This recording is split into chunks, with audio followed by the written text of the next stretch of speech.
From the world headquarters of Fox News, it's The Kelly File with Megyn Kelly. Well, free speech has come under attack in America this week in the wake of an attempted terror attack on a group down in Garland, Texas.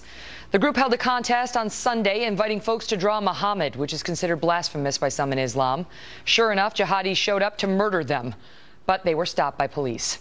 Instead of lamenting the attack on an American core principle, namely freedom of speech, many in the media have rushed to condemn the speakers, with little said about the jihadis who tried to murder them with AK-47s. Joining me now, Howie Kurtz. He's the host of Media Buzz right here on FNC on Sundays at 11 a.m. Howie, how did the media do this week? Horribly in many quarters, Megyn. I mean, this Washington Post headline, organizer offers no apology for almost getting killed. What is wrong with these folks? Does the fact that they can't stand this group wipe out their commitment to free speech? I mean, it's just been appalling to watch people beat up on Pam Geller and her group, practically saying, you know, she invited jihadists to murder her and her compatriots. And it sounds to me very much like, well, she asked for it. That's almost literally what folks were saying. I mean, how many times did we hear about how provocative she had been by holding this? I mean, they were drawing a cartoon. I realize that some find that deeply offensive, but most Americans do not. Most Americans don't understand why a cartoon would be so offensive. And that's fine that it is. That's a religious thing for some in Islam. But why was there such a rush to take one group's values and impose them on everyone?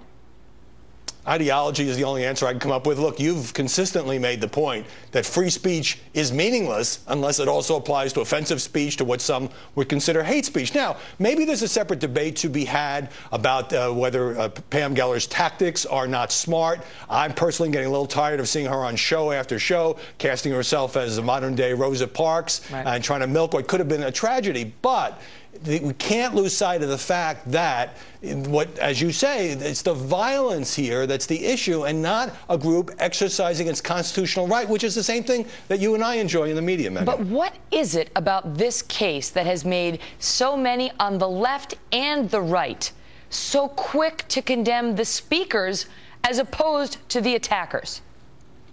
Well, I think some people, you know, look, obviously this conversation would be very different had it not been for one very brave policeman who prevented dozens of people from being massacred. But I think people are letting their personal political feelings cloud their judgment when it comes to free speech. So maybe it's even better TV in some quarters to beat up on the anti-Islam group. And again, that's a separate debate, but the two have become conflated, and too many in our profession who ought to be the champions of free speech have just lost sight of just how important that is under our Constitution. I mean, is it fear? Let me ask you that. Is it fear?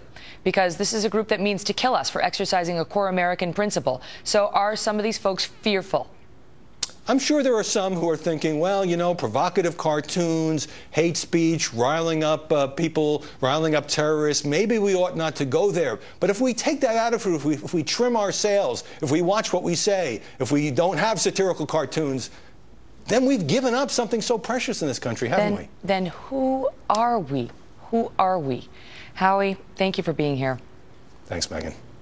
So you're going to want to stay tuned for this. Dr. Phil McGraw. I have so much I want to discuss with him. He is next on infantilizing the next generation, how I got into this anchor chair and how you can achieve your dream, and the real problems at the core of the United States of America right now in some corners that we like to refer to as Cupcake Nation. And the problem is, here's the deal. We're going to raise a generation where they're going to try and please everybody.